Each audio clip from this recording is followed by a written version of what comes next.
Hello, welcome everyone. We're very happy to be here with you, even if virtually. We're excited about this session about thinking about highly selective colleges and universities and whether or not they're a good fit for you. So we have fabulous panelists here with you today, 5 of them. And so how we're going to run this session is we're going to have each of them, before they speak, introduce themselves, a little bit about themselves, and then answer some questions that we have prepared. And then at the end of the session, after we've run through our list of questions that we want to ask one another, we'll open it up for Q&A, and Q&A will be in the Q&A chat box. So in the Q&A section, not the chat box. So please make sure that you're putting all your questions into the Q&A section. So I'll start off with Christina. Christina, could you introduce yourself and could you answer for all of us here? Let's just start off with figuring out, what is a highly selective school? Yeah. Hi, everyone. Thanks for being here. My name is Christina Lopez. I'm the Dean of Enrollment Management at Barnard College. We are a women's college, liberal arts college in New York City, in partnership with Columbia University. So you'll hear from Rachel as well. We are part of the same university, but different schools. Happy to talk with you about Barnard once we get to the fair. So I hope you'll stop by. I went to a very large research university. I went to NYU. I'm not first gen, but the first in my family to go away to college and to a selective institution. And so this session really does fit. I would be you in this session wondering, like, what is a selective institution and how does that work?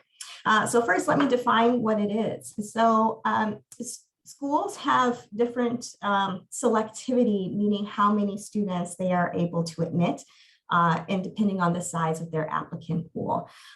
Just for reference, the average acceptance rate across all 3,000-4,000 schools in the country is about 65%. So that means that of the applicant pool, they're able to admit about 65% of those that apply.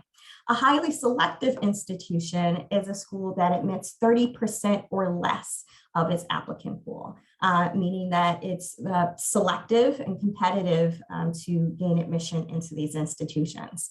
And that's really how it's defined. Now, within that group of schools that are labeled highly selective, you have a lot of variants. You have public institutions, you have private public institutions that are by state, you have private institutions, you have small liberal arts colleges, you have large research institutions, you have schools that are of names that you may know very well. There may be schools that you don't know very well. They can be historically Black colleges and universities, HBCUs. They can be in schools that have large football teams and like big athletic teams, and some that are small. They can be religious institutions. So there's a wide variety of schools and in locations. They can be in rural or city or suburban areas. So depending what kind of institution you're looking for, what kind of college experience you want to have, there are schools that fit that bill that are under this umbrella of highly selective institutions. Now, one of the benefits of highly selective are the resources that you have. We all do research.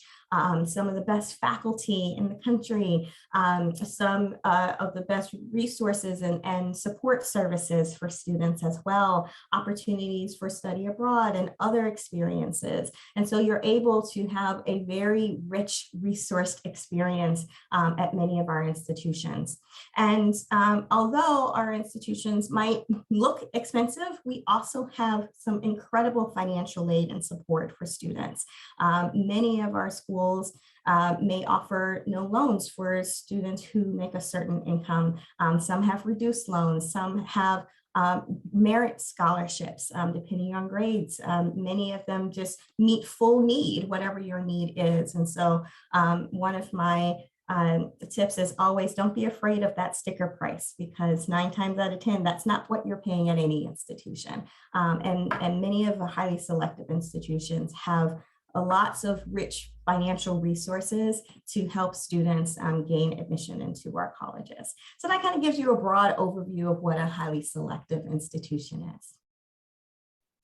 Thank you, Christina. That is so true. I think a lot of people don't realize that there is so much diversity within these highly selective schools, and really the bond that highly selective schools share is really just in a selection, right? A selection percentage. And they're just very, very different. So much to look out for. And you talked a little bit about resources. And so Cece, I wonder if you could talk to us now a little bit about what are the resources at highly selective schools and what perhaps makes the experience there distinctive? Absolutely. And hello, everyone. My name is Chelsea Duncan. Most people call me Cece. My pronouns are she, her, and I'm one of the associate deans in the Office of Admission at the University of Virginia. I am a Virginia girl myself. So I went to UVA for my undergraduate career and my master's, loved it so much that I came back to work. So happy to see you all. And hopefully we'll be able to chat with UVA later on at the fair. But Susie, I think that's a great question. And, I think highly selective institutions have been really fortunate to have a lot of different resources in many different facets. And I do want to make this very clear when we're talking about highly selectives that not only highly selective schools have great resources, right? As Christina already said, but I want to reinforce that we're on this panel because we are part of highly selective institutions, but it's not just only us. But some things that I like to say is I like to think about it in a lot of different ways. One is there are many different highly selective institutions that have resources to right the institution's wrongs or give back to the community, right? All of the institutions that are on this panel are predominantly white institutions or those that mainly serve white students. And I think many of our institutions were founded many years ago. And you think about when the 1800s or the 1700s, whatever we were founded, who are the students who were able to go to college, right? And I think understanding that context of where we are now in 2021, many of our colleges and institutions are strengthening our relationships with the surrounding city or town that we are in, or really giving back to those who might not have been able to come to the university many, many years ago. So I think that's one thing. And I think I like to encourage students as you're starting to think about like, is a highly selective college for me? I like to encourage you to ask questions. And I think that comes under the resource kind of category. And many times we're helping students to be successful and graduate on time. So if you're a student and you're thinking about any of our schools or any of the schools that you're going to be meeting with today, you can maybe phrase your question in a way that kind of gets at these resources. And right, if I'm struggling in a class, where do I turn? Right, if I need to get tutoring, if I need to get help, is that free? Is that included in my tuition fees? When I experience bouts of depression or anxiety or stress, who can I turn to? What support services are going to be available for me?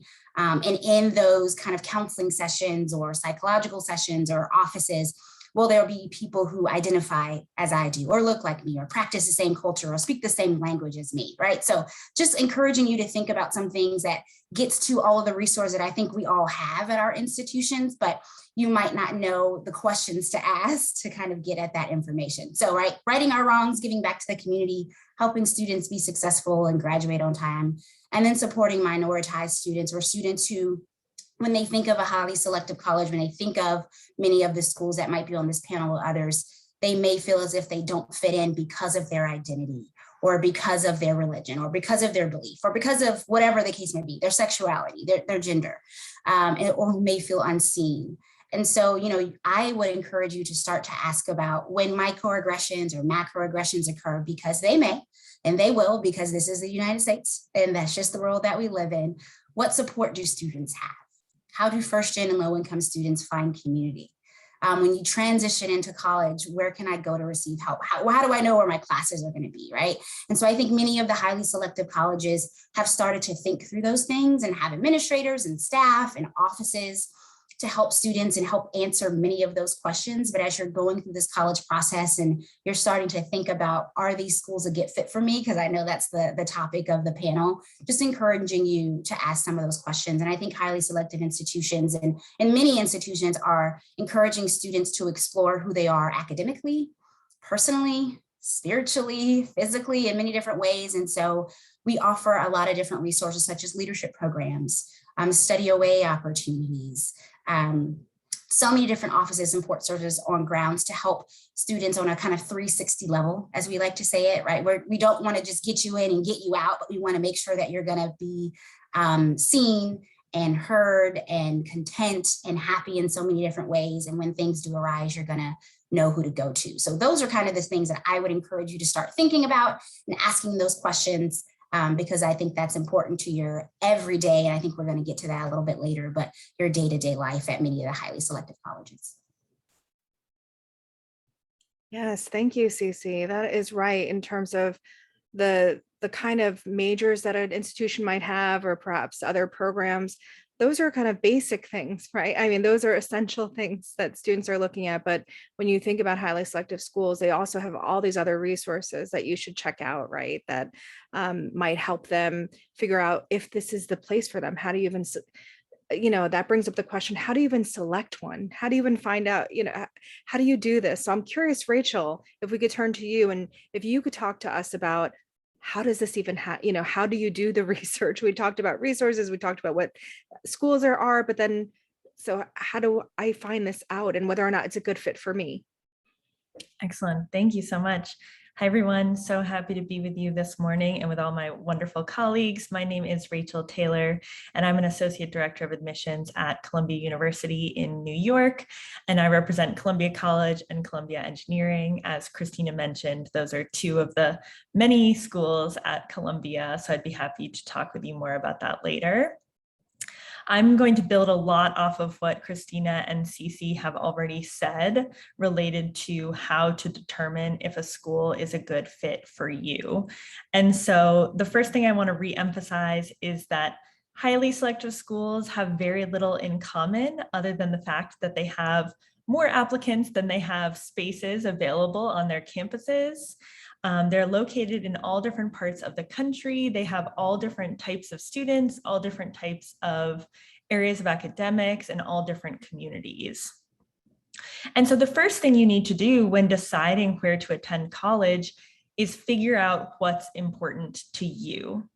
And really sit down and ask yourself those questions you may have taken for granted in the past. What kind of community do I thrive in? What is most important to me? What sort of education am I looking for? Do I want an intimate classroom experience? Do I want an urban campus community? I encourage you to think about where you've grown and really thrived in high school, and if that's something you want to do more of in college, or if there are maybe ways you want to stretch yourself. Maybe there are things you haven't explored yet and you want college to be an opportunity to see those things. I encourage you to think about the environment that you thrive in, the academic areas. Are you interested in engineering or nursing or liberal arts? These are going to lead you to some very different schools. Think about a large versus small community and some of the benefits that come with those two different environments. Think about the kinds of activities you may want to be involved in. Maybe activism has become really important to you. Maybe religious life is really important to you. Maybe you're really into fencing or ballroom dancing or basketball or student government. Whatever it is, really think about that and consider prioritizing schools that have those same things. Think about affordability and how that's going to be important to your family.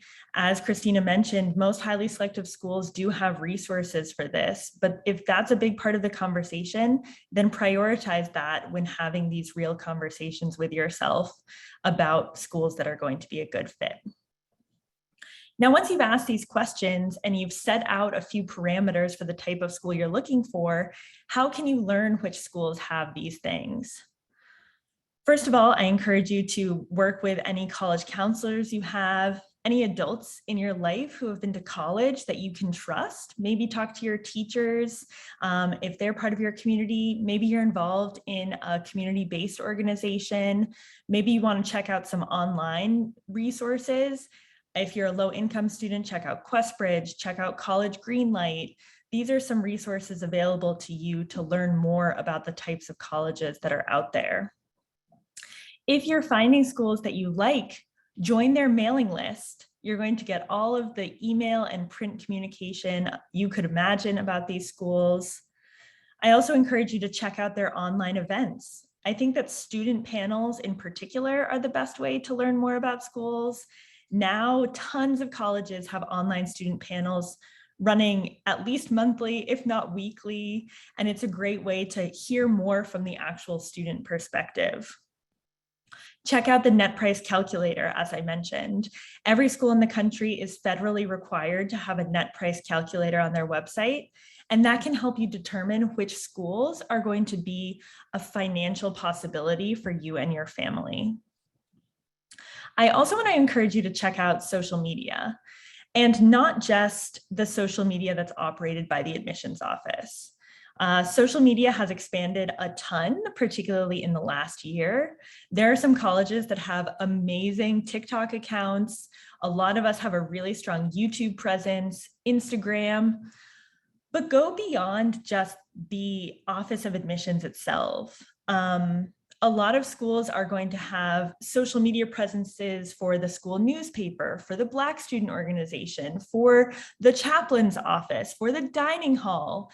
If you're interested in learning more about Native student life, queer student life, a lot of these organizations have Instagrams where they are promoting events they're having on campus, where they're questioning the administration. I think that this is going to give you a really good sense of what students are engaging with on campus. Read the school newspaper so you can learn more about the student perspective. And hopefully with these resources, you can start to get a sense of the real student experience and really start to compile a strong list that makes sense for you and your values. Thank you, Rachel. That is such great advice in terms of thinking so very broadly about where do you fit in each of those places. And also, I think when you're asking yourself to, when you're researching and trying to find out information, you're also trying to position yourself and thinking, how are you going to navigate the campus, right? Or those universities that you've really kind of selected that are potential fits. And so, Calvin, I'm wondering if we could turn to you and maybe you could share with us what, in your experience, you think makes students successful on highly selective campuses after they've done all of this, right? If you can give examples of what kind of qualities you think students have to make them successful at these very competitive and highly selective places. Yeah, thanks, Susie. And I love the question. I love the topic of the session. Just by way of introduction, my name is Calvin Wise. I am the Director of Recruitment at Johns Hopkins University. And the reason why I think this session is so important, and specifically thinking about your experience in college, is because, frankly, I didn't really do that when I was going through this process. There wasn't a ton of college knowledge around my family. I'm a first-generation college student. Even though I did go to a college prep high school, and the expectation was to go to college, there was so much emphasis on getting in and not that much conversation emphasis on, so what happens when I get there? And so I do want to start with saying that, college is just, one step in your journey. It's not the destination. And I love having this conversation about the experience itself, because I think of all the questions I get, probably 70% are about how do I get in, working at a selective institution, and maybe 30%, if I'm being generous, on what does my life actually look like? So who is successful at these institutions? I think it's a great question that you can ask institutions, definitely later on to college, for also as you're engaging. This is just, I think some of these, it's really to underscore what we've been talking about. I think first and foremost, students who are excited to study along the world's best and brightest, our faculty, our students, they feel motivated and inspired to be surrounded by fellow innovators and change makers. I know when I walk around campus and attend events and meetings of student groups, you can feel it, it's palpable, just the community of folks and the conversations that are buzzing around. So if you're excited by that, I think these institutions could be a good fit for you. As we've been talking a lot about the resources that we offer, students who will proactively seek out all these transformative resources that we have on our campus, We have a lot of options, a lot of resources, a lot of offices and opportunities. But you kind of have to have this entrepreneurial approach of figuring out which ones you want to use and how to combine those. I think that, and we talk a lot about this at Hopkins being a research institution, part of our mission is to create new knowledge and solve the world's most difficult problems. And that's not easy, right? And to quote a great philosopher, Will Smith, the Fresh Prince, I'm reading his book right now, he talks about failing early, failing often, and failing forward. And that might scare some people, but there's so much value in that. That's where growth happens. That's how institutions like ours are approaching these really challenging problems. We're not going to knock it out of the park on the first go at it, but working at it, solving our way forward. I think that's a common experience on our campuses. Willing to bring their unique perspectives to the conversation, your lived experiences. As we are going about solving these problems, we need individuals from all different types of backgrounds, perspectives, academic areas of interest, parts of the world, parts of the country, to interact and engage with each other. So I think if that's something that excites you, our institutions may be a good fit. I mean, those are students who are successful. But there are a lot of options out there. And as we said multiple times, these experiences are common to selective institutions, but they're not exclusive to selective institutions. But I think asking those questions about the culture, I love, Rachel, you talking about, going through the research and self-reflection to figure out what you're looking for and connecting that and putting that into your college research is key in finding a place that you're ultimately going to be happy and successful. Yes, Calvin, that is so true in terms of thinking about the experience you're going to have in college, and that it is not a straight line, right? And failing in all sorts of ways is actually pretty important. I don't know if people feel like they have space to do that, but indeed you do. And in fact, you will, right? So let's not be too scared of it.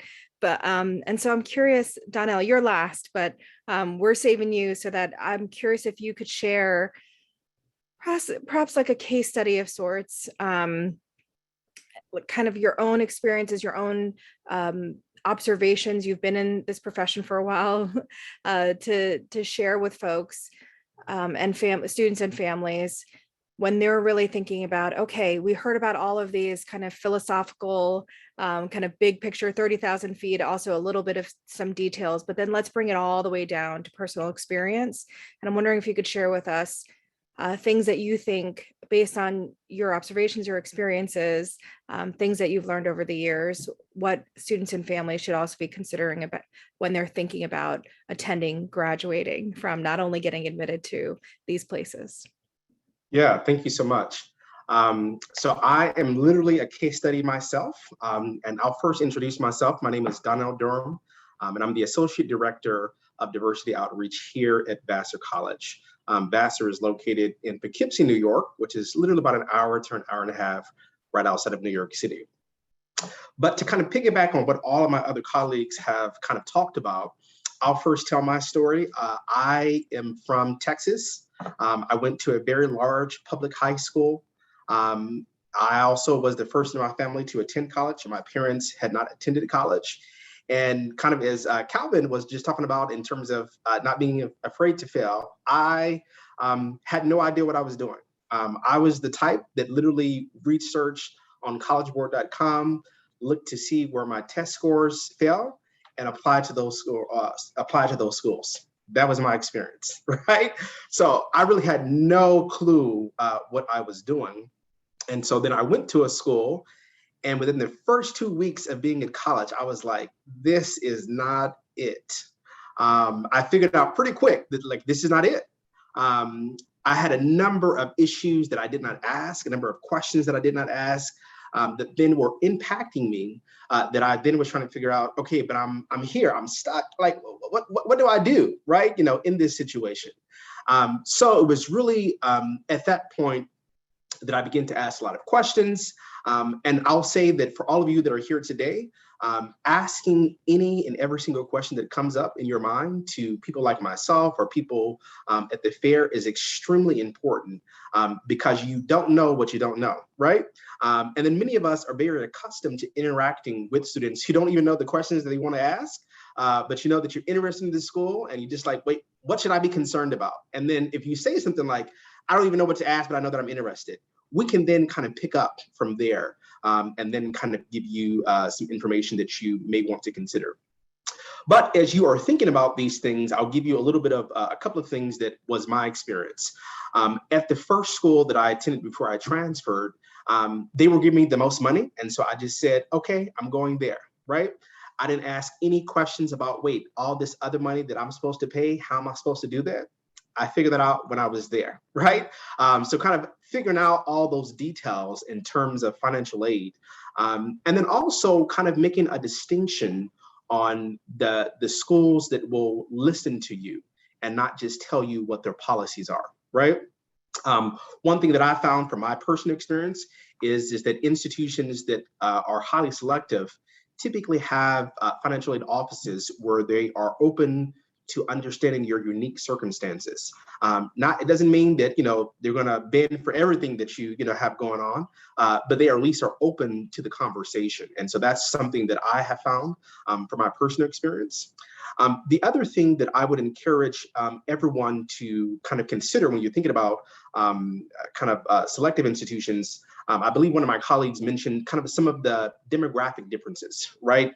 When you are attending highly selective institutions, is kind of preparing yourself for what do you want out of that experience, and what you may be willing to kind of sacrifice, right, in order to kind of have that experience. So for example, when I made the transfer, it was like culture shock for me. I was around a lot more people that was a lot more financially wealthy, right, than my background. And that showed itself in a number of different ways, right? But I was just like, oh, wow, they thought of me very well, right? To the point that they wanted me to come here and teach them how they're supposed to act, right? That's a joke. But, it's just one kind of opportunity. It's all about your perspective, right? In terms of how you look at that. But that's definitely something that was a little bit of a culture shock for me in terms of coming into that environment. The other thing that I think is extremely valuable to think about when you are considering really any college, but particularly for highly selective institutions, many times you're hearing these colleges talk about the many different resources, right, they offer to people. But I think when it comes down to it, you need to know, okay, what specifically are these resources, number one, and then number two, who can I go to individually? What's the person's name, right, that you go to? What's the office that you go to? So kind of digging deep, and I'll share this one brief story. I won't tell you all where I went to college unless you directly ask me, and then I'll tell you. But I went to a college, and there was a man there named Dean Reese. And he was known to so many people as a dean that was just very supportive, and came through for people in whatever situations that they presented themselves. I knew his name before going there because I had asked the questions of people to kind of figure out, who do you go to? I had learned from my first experience that sometimes you do need somebody to speak to. So from my experience, he left the title of dean, and I said that he was my daddy. He was like my second dad. And I used to call him Daddy Reese. So I say that to say that asking those questions of current students is extremely important to kind of figure out what's behind this term of resources, to kind of figure out specifically who can you go to, as an individual. And then the last thing that I'll say here, I'll say two things. One, briefly, and that is, where are students getting a job after they graduate there, right? That was a big piece for me. The first school that I went to, I learned that all of those people in that area were getting jobs in the furniture market. And I was just like, I'm not going to college personally to work in the furniture market. And so I wanted to make sure that I had perspective on where they were going. And the last thing that I will say for the good of the order in terms of time is that knowing that your perspective, right? I was first generation, come from a kind of middle-class background, didn't have tons of money in my family.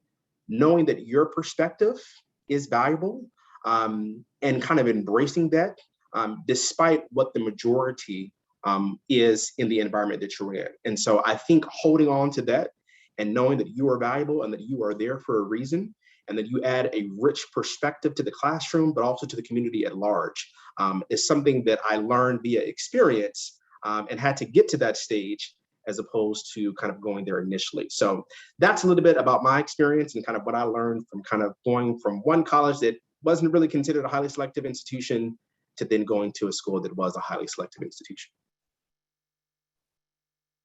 Thank you so much, Donnell. So I just want to thank all the panelists and take time at this point to let you know if you have any questions, please put them in the Q&A section of Zoom and we will answer them live. I'll take some time right now to introduce myself. I know I opened up the session, but I'll introduce myself. My name is Susie Nam. I'm one of the folks, I'm the only one here who's not in admissions. I'm on the other side in college counseling at the Baldwin School, but I was in admissions for a while, for about 14 years. And I did admissions at a selective school like this. My own background is I'm first gen. I went to a community college first. I earned an associate's degree and then I went to a state school and then I went to a highly selective school for graduate school. So the first question that was in the chat was about, should you go, is there something about, do people look favorably or unfavorably if you go to the same undergraduate school to graduate school? And Christina answered it very, very well, that not to worry about that. First of all, that's future casting very, very far ahead. And so you don't even know what you're actually going to do when you get to college, and then to think about graduate school. And there really isn't a difference. I know plenty of people who have graduate degrees from their undergraduate institution and who don't, right? And all of their experiences are quite valid. And so I just want to start off with answering the Q&A by just positioning ourselves a little. I know, Christina, we started off with Christina explaining to us what highly selective schools were. And we came to the conclusion that the commonality they share is that they're selective in the sense where they take about 30% or less students who apply. And so just to give that context, I just want you to know some other facts. Only 40 colleges in the country, in the US, accept less than 15% of students. So you all should know that. There's only 40 of them out there. And only 13% of colleges accept less than 50% of students. So when we're talking about 30%, I'm giving you all these numbers. We're talking about highly selective schools here, right? But only 13%, y'all, take less than 50. So let's just position ourselves when we're thinking about highly selective and what you're thinking about in terms of what you want from a school and why, and thinking about why you're even considering those schools only, or if you want to think about those schools and some others on the list. So I'm going to start off with, we have a question in the chat right now, or in the Q&A right now. And I'm going to ask the panelists if they want to take this instead of assigning it, because I think actually a couple of y'all might want to answer this. And it is there a difference when applying to colleges with a 4.0 GPA at a public school when compared with a 4.0 GPA at a private school? So again, I would like a couple of y'all to answer that if possible. So whoever's first can start off. Christina, yes. I'll jump in. I love this question and we get it a lot. It's a pretty common question. And I think it requires us to back up a little bit. First and foremost, we don't admit schools, we admit students. And so we are never comparing one school to another school. So the idea of a GPA at one school versus another school is like completely different. We don't even think that way. It's like apples and oranges, right? We're only going to look at you in the context of the school that you attend, because to compare you to another school is a little unfair because you don't go there, right? You go to this school. So when it comes to looking at your transcripts, we're looking at your particular school and what rigor was available to you and what did you take advantage of.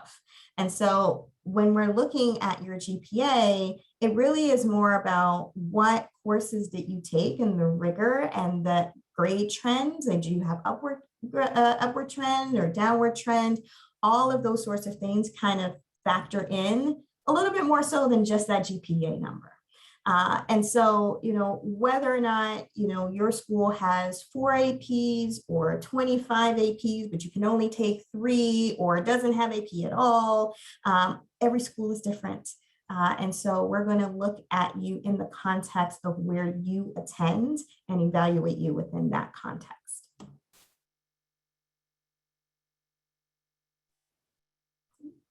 Anybody else have anything to add? I'll just say that Christina answered that, I think, very well. I don't know that I do have much to add, but the only thing that I will say is that even different schools have different processes and different ways of how they approach GPA. So even you saying a 4.0 at a public school and then a 4.0 at another school, different schools have different methods of that. And so we really are looking at what makes up that GPA, right? Kind of picking back off of what Christina mentioned, we're looking at the grades, we're looking at the types of courses. And so the GPA in and of itself is not that significant as much as what has gone into the calculation of that GPA.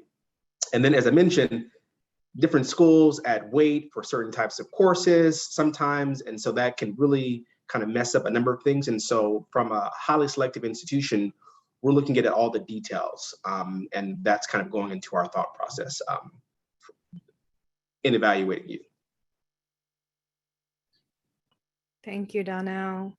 All right, I'm going to move on to the next question. So next, someone is asking, what is the best quality you would say your university or college offers for incoming students other than being selective and taking their best and brightest?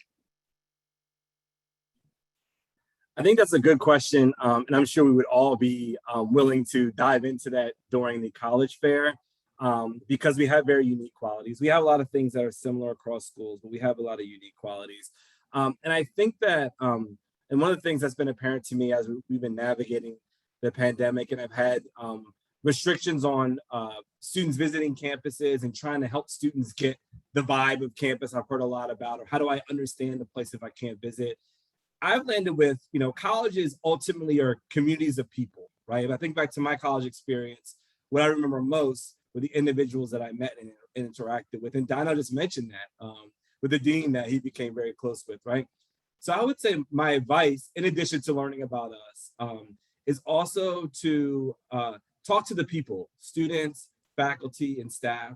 Our people are our best qualities, and I think getting to know them provides really helpful insight to get a vibe to the institution. So that's not to take away from our fair. We are part of these institutions, but I think in addition to doing the web research and talking to admissions officers, talking to more people across campus can help you figure out those best qualities as well.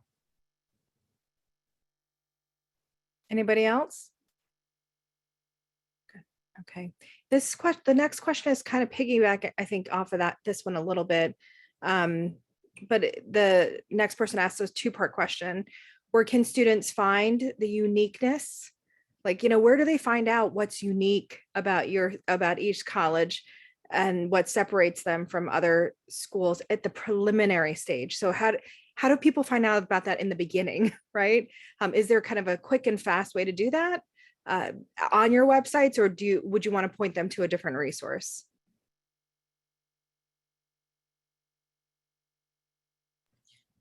I'll say, maybe just look at the first sentence in everyone's view book and on everyone's website. When you look at Barnard College, for example, you're going to see women's college is going to be one of the first phrases. When you look at Columbia, you're going to see urban. What is the school saying about themselves when they only have one sentence to tell you?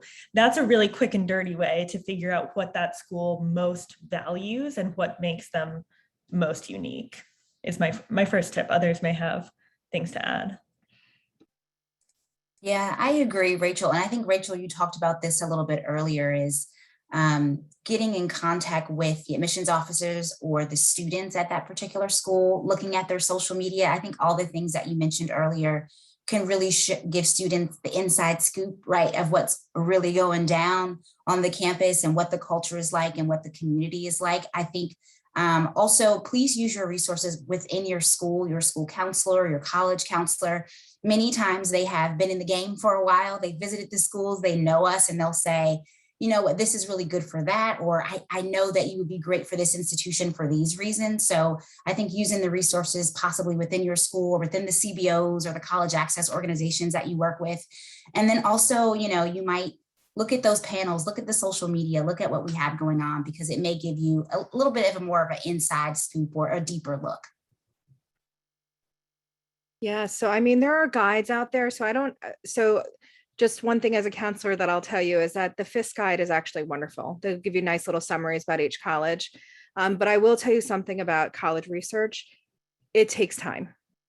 So I know everybody would love a quick and fast resource to figure out, well, what did, you know, and there are, right, like FISC, there are other online resources you could put in College Board Futures, or if you have Naviance, or if you have SCORE or Maya Learning, whatever platform your schools have, you could plug in a lot of your stats and it'll spit out colleges for you. So there are kind of quick and dirty ways to do research.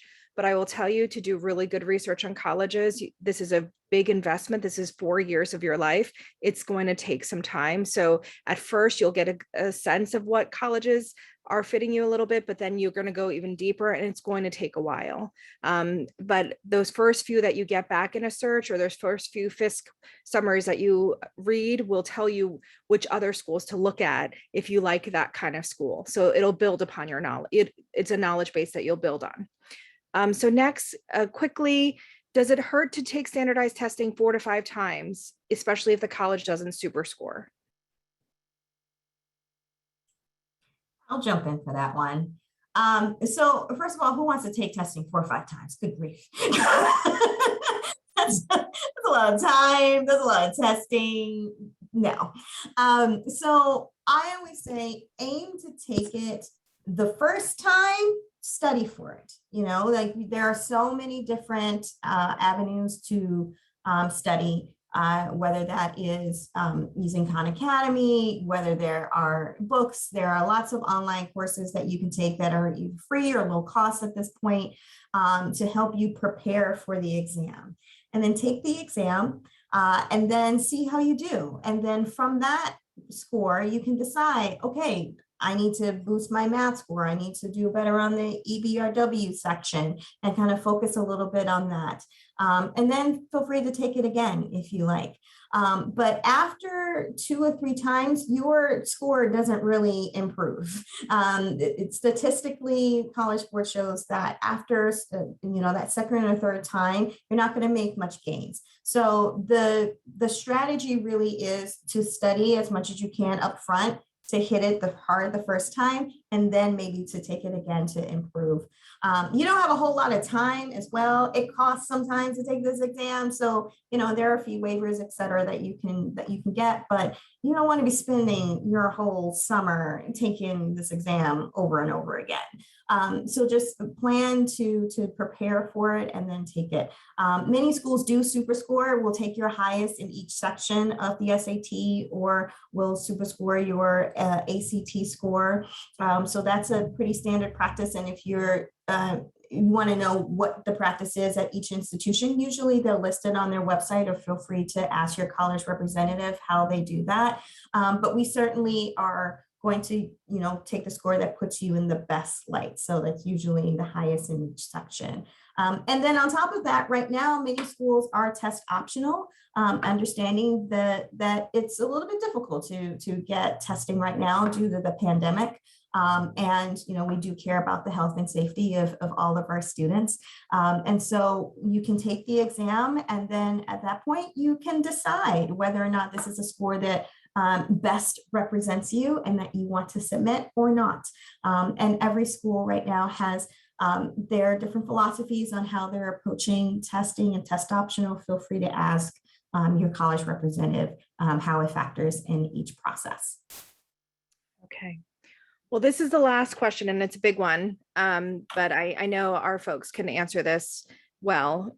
There are 2 questions, but they're pretty similar. What kind of student is highly acceptable to your school? Like, for example, do you give more focus on grades or leadership experience, or what do you think is the best quality for students to have when applying to colleges or universities? Is it their general character? Is it academics? So tell us college admission deans, what are you really looking for? What really stands out?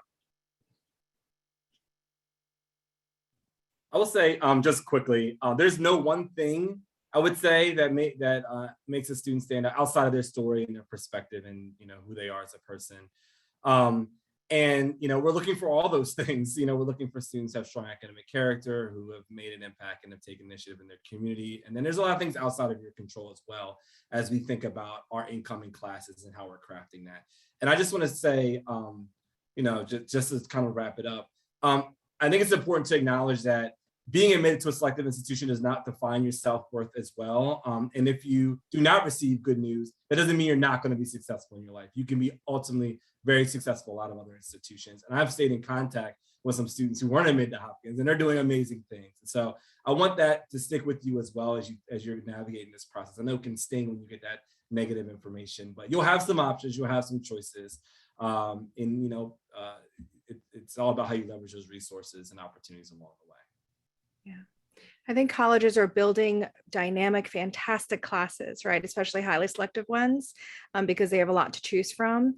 And I think if you ask any highly selective dean of admission or director of admission, they'll tell you it's really easy to tell you why somebody was admitted, because they had something really great and special, right? It's just very hard to tell you why somebody was denied because they were just so great too. But it's easier to talk about who they did admit because they stood out in a certain way for them, for that institution, just like Calvin said. It's not because it was about you, it's really about them. So we're gonna wrap up. Thank you all so much for coming. There's a college fair. I wish you all the best. Thank you, panelists. You are amazing, awesome folks. And we hope to see you in person one day. Take care, y'all. See you later.